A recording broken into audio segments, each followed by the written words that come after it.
Hello everyone, welcome back to my channel. आज हम लोग मध्यकालीन इतिहास में टेस्ट नंबर 14 कवर करेंगे, जो कि मराठा साम्राज्य से संबंधित है। स्टार्ट करेंगे फर्स्ट क्वेश्चन के साथ। पहला क्वेश्चन है, प्रारंभ में मराठा मनसबदार के रूप में किस राज्य में नौकरी करते थे? ठीक है, तो वो लोग बीजापुर और अहमदनगर दोनों ही राज्यों में नौकरी करते थे, इसीलिए आपका आंसर होगा सी, यानी कि उपयुक्त दोनों। नेक्स्ट, इसका एक्सप्लेनेशन देख लेते हैं। प्रारंभ में मराठा सिपहसालार और मनसबदार के रूप में बीजापुर और अहमदनगर राज्य में नौकरी करते थे। नेक्स्ट क्वेश्चन है, शिवाजी का जन्म कहाँ हुआ था? शिवाजी का जन्म हुआ था शिवनेर में। ऑप्शन नंबर डी जो है वह करेक्ट हो जाएगा। उनका जन्म कब हुआ था ये हम एक्सप्लेनेशन से जानेंगे, और कहाँ पर हुआ था। सॉरी, ये तो हमने उसमें देख लिया है। शिवाजी का जन्म पूना के निकट शिवनेर के किले में 20 अप्रैल 1627 को हुआ था। शिवाजी शाहजी भोंसले और जीजाबाई के पुत्र थे। शिवाजी ने मराठा साम्राज्य की स्थापना की थी। ये फैक्ट यहाँ से याद रखना, क्योंकि ये पूछा जा सकता है अलग से कि मराठा साम्राज्य की स्थापना किसने की थी, तो शिवाजी ने की थी। नेक्स्ट क्वेश्चन है, शिवाजी के गुरु कौन थे? उनके गुरु थे Ramdas. Option number B is correct. Shivaji के संरक्षक दादोजी कोंडदेव थे। रामदास शिवाजी के गुरु थे। तो संरक्षक का नाम क्या था वो फर्स्ट वाले फैक्ट से पता चल रहा है, ये भी याद रखना। नेक्स्ट है, शिवाजी ने किसको मराठा राज्य की राजधानी बनाया था? ठीक है, तो उन्होंने मराठा राज्य की राजधानी रायगढ़ को बनाया था। Option number D is correct. Shivaji ने 1656 ईस्वी में रायगढ़ को मराठा राज्य की राजधानी बनाया था। नेक्स्ट क्वेश्चन है, शिवाजी ने कब बीजापुर के सिंहगढ़ किले को जीता था? तो उन्होंने इस किले को जीता था 1643 में। Option number A is correct. Shivaji ने 1643 ईस्वी में बीजापुर के सिंहगढ़ किले को जीता व इसके पश्चात 1646 ईस्वी में तोरड़ के किले पर भी शिवाजी ने अपना आधिपत्य स्थापित कर लिया था। तो दोनों के आप याद रखने, तोरड़ के किले का और इसके अलावा सिंहगढ़ किले का। ओके, नेक्स्ट क्वेश्चन है, शिवाजी ने कब अफजल खां को पराजित किया था? ठीक है, तो उन्होंने पराजित किया था 1659 में। Means to say option number C is correct. Bijapur के शासक ने शिवाजी की शक्ति को दबाने के लिए सरदार अफजल खां को भेजा था। शिवाजी ने 1659 में अफजल खां को पराजित कर उसकी हत्या कर दी थी। Most of the time PCS में स्टेटमेंट के रूप में अगर क्वेश्चन आता है तो वहाँ ये स्टेटमेंट पूछा जा सकता है कि उसका रीज़न क्या था, उन्होंने क्यों भेजा था। तो ये चीज़ आपको यहाँ से याद रखनी है। नेक्स्ट क्वेश्चन है, शिवाजी की बढ़ती शक्ति से घबराकर औरंगजेब ने किसको दक्षिण का गवर्नर नियुक्त किया था? ठीक है, तो उन्होंने नियुक्त किया था शाइस्ता खां को। Option number B is correct. Shivaji की बढ़ती शक्ति से घबराकर औरंगजेब ने शाइस्ता खां को दक्षिण का गवर्नर नियुक्त किया था। शिवाजी ने 1663 में शाइस्ता खां को पराजित किया था। नेक्स्ट क्वेश्चन है, औरंगजेब ने शाइस्ता खां के असफल होने पर शिवाजी की शक्ति का दमन करने के लिए किसको दक्षिण भेजा था? ठीक है, तो राजा जय सिंह को भेजा था। Option number C is correct.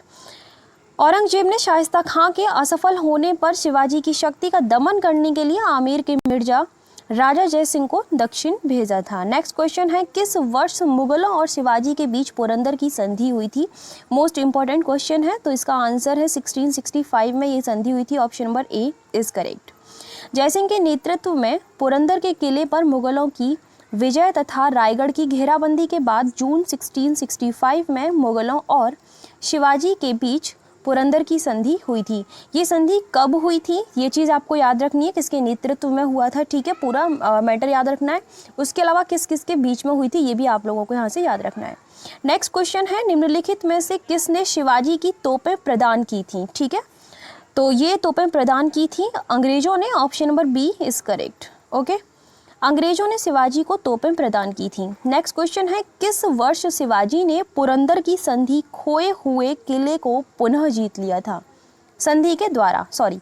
So correct answer है 1670 में। Option number C is correct. 1670 ईस्वी में शिवाजी ने मुगलों के विरुद्ध अभियान छेड़कर पुरंदर की संधि द्वारा खोए हुए किले को पुनः जीत लिया। 1670 ईस्वी में ही शिवाजी ने सूरत को लूटा तथा मुगलों से चौथ की मांग की थी। नेक्स्ट क्वेश्चन है, निम्नलिखित में से कौन सी उपाधि शिवाजी ने धारण की थी? तो शिवाजी ने जो उपाधि धारण की थी वह हिंदू धर्मोद्धारक और इसके अलावा गैर ब्राह्मण प्रतिपालक, ये दोनों ही उपाधियां उन्होंने धारण की थी। आंसर हो जाएगा सी। 1674 ईस्वी में शिवाजी ने रायगढ़ के किले में छत्रपति की उपाधि के साथ अपना राज्याभिषेक करवाया। इस दौरान शिवाजी ने हिंदू धर्मोद्धारक और इसके अलावा गैर ब्राह्मण प्रतिपालक जैसी उपाधि धारण की। नेक्स्ट क्वेश्चन है, शिवाजी की मृत्यु कब हुई थी? तो उनकी मृत्यु हुई थी 1680 में। Option number D is correct. Okay. Shivaji का अंतिम महत्वपूर्ण अभियान 1676 ईस्वी में कर्नाटक अभियान था। 12 अप्रैल 1680 को शिवाजी की मृत्यु हो गई थी। तो इनका अंतिम महत्वपूर्ण अभियान कौन सा था ये भी आपको याद रखना है, कब हुआ था ये भी याद रखना है। नेक्स्ट क्वेश्चन है, शिवाजी ने किस नाम से मंत्रियों की एक परिषद की स्थापना की थी? तो उन्होंने उस परिषद का नाम रखा था Ashtapradhan. Option number B is correct. Okay. Shivaji की प्रशासन व्यवस्था में शीर्ष पर छत्रपति होता था। वह शिवाजी ने अष्टप्रधान नामक मंत्रियों की एक परिषद की स्थापना की थी। नेक्स्ट क्वेश्चन है, कौन अष्टप्रधान का सर्वोच्च पद था? आई थिंक ऊपर वाले एक्सप्लेनेशन में आप लोगों को पता चल चुका है। नहीं, ऊपर नहीं लिखा है इसमें शायद। ठीक है, इसमें पूछा है कि शीर्ष पद यानी कि सर्वोच्च पद कौन सा होता था। Correct answer is Peshwa. Option number A is correct. Okay. Peshwa Ashtapradhan में सर्वोच्च पद था। यह राजा और राज्य का प्रधानमंत्री था। नेक्स्ट क्वेश्चन है, निम्नलिखित में से कौन अष्टप्रधान में राज्य की आय व्यय का लेखा जोखा रखता था? तो वह लेखा जोखा मजूमदार रखता था। Option number B is correct. Okay. Majumdar या फिर अमात्य अष्टप्रधान के अंतर्गत राज्य की आय व्यय का लेखा जोखा रखता था।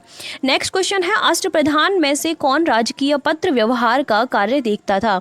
तो यह सारा कार्य देखने वाला चिटनीस था। Option number C is correct. अष्टप्रधान में से चिटनीस राजकीय पत्र व्यवहार का कार्य देखता था। नेक्स्ट क्वेश्चन है, अष्टप्रधान के अंतर्गत कौन विदेशी मामलों का प्रभारी था? विदेशी मामलों को जो संभालने वाला था वह सुमंत था। Option number D is correct. Okay. अष्टप्रधान के अंतर्गत दबीर या फिर सुमंत विदेशी मामलों का प्रभारी था। अगर यहाँ क्वेश्चन में दोनों में से दबीर नाम आ जाता है तो आप लोगों को कंफ्यूज नहीं होना है, वहाँ आंसर आप लोगों को ठीक से करना है। नेक्स्ट क्वेश्चन है, चौथ निम्नलिखित में से किससे संबंधित है? तो यह संबंधित है मराठों से। Option number D is correct. Okay. Maratha साम्राज्य में सामान्य रूप से चौथ मुगल क्षेत्रों की भूमि तथा पड़ोसी राज्य की आय का चौथा हिस्सा होता था, जिसे वसूल करने के लिए उस क्षेत्र पर आक्रमण तक करना पड़ता था। नेक्स्ट क्वेश्चन है, मराठा सरदारों को दी जाने वाली जागीरें क्या कहलाती थी? तो वो जागीरें कहलाती थी मोकासा। Option number A is correct. मोकासा वो जागीरें थीं जो मराठा सरदारों को दी जाती थीं। नेक्स्ट क्वेश्चन है, सरदेश मुखी किस साम्राज्य की कर व्यवस्था के अंतर्गत आता है? मोस्ट इंपॉर्टेंट क्वेश्चन है, सो प्लीज याद रखना। Correct answer is Maratha. Option number D is correct. Maratha काल में सरदेशमुखी कर वंशानुगत रूप से उस प्रदेश का सरदेशमुखी होने के नाते वसूल किया जाता था। शिवाजी के अनुसार लोगों की रक्षा के बदले सरदेशमुखी लेने का अधिकार था। यह आय का 10% था, जो कि 1/10% जो भाग होता था, भाग के रूप में ये होता था। ठीक है। नेक्स्ट क्वेश्चन है, शिवाजी के बाद मराठा साम्राज्य की गद्दी पर कौन बैठा था? उस गद्दी पर उनके बाद बैठे थे Sambhaji. Option number A is correct. ठीक है। शिवाजी की मृत्यु के बाद उनके दो पुत्र संभाजी और राजा राम के बीच उत्तराधिकार के लिए संघर्ष छिड़ गया। राजा राम को पदच्युत करके संभाजी 20 जुलाई 1680 को मराठा साम्राज्य की गद्दी पर आसीन हुआ था। नेक्स्ट क्वेश्चन है, किसने ब्राह्मण कवि कलश को प्रशासन का सर्वोच्च अधिकारी नियुक्त किया था? तो ये नियुक्त संभाजी को ही नियुक्त किया था। Option number A is correct. Sambhaji ने उज्जैन या फिर कन्नौज के ब्राह्मण कवि कलश को प्रशासन का सर्वोच्च अधिकारी नियुक्त किया। नेक्स्ट क्वेश्चन है, किसने शिवाजी की अष्टप्रधान को समाप्त कर दिया था? ठीक है, तो इसको समाप्त किया था संभाजी ने। Option number B is correct. Okay. Next इसका एक्सप्लेनेशन देख लेते हैं। संभाजी ने शिवाजी की अष्टप्रधान को समाप्त कर दिया था।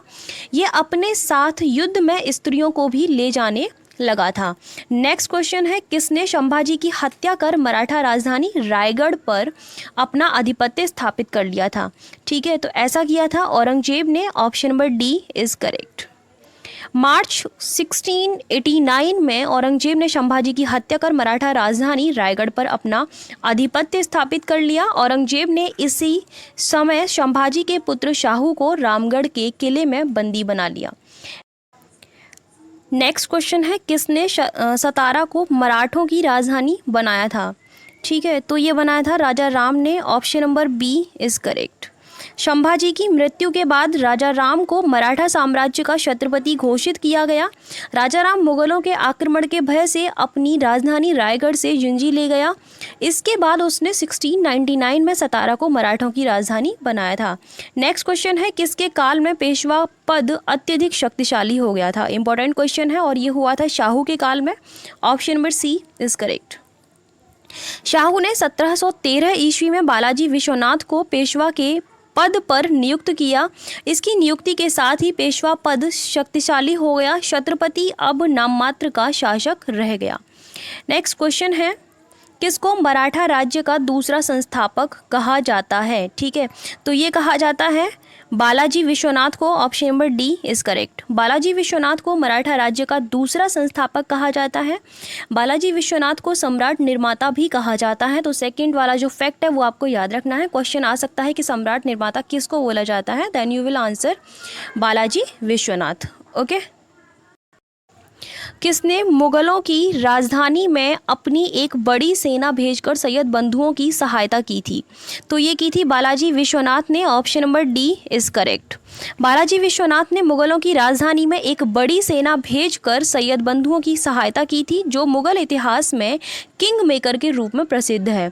तो वहाँ क्वेश्चन आ सकता है किंग मेकर नाम से, तो प्लीज़ आप लोगों को ये याद रखना है। नेक्स्ट क्वेश्चन है, किसके पेशवा काल में मराठा साम्राज्य की शक्ति चरमोत्कर्ष पर पहुंच गई थी?